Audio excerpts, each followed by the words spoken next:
High, welcome to my channel. অনেকেই একসাথে দুটো ব্লাউজের অর্ডার দেয় এবং একই রকম ডিজাইন করার জন্য বলে।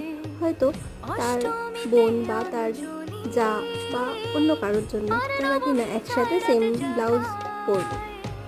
তাই এটাও সেরকম একটা blouse design. Thank you for watching.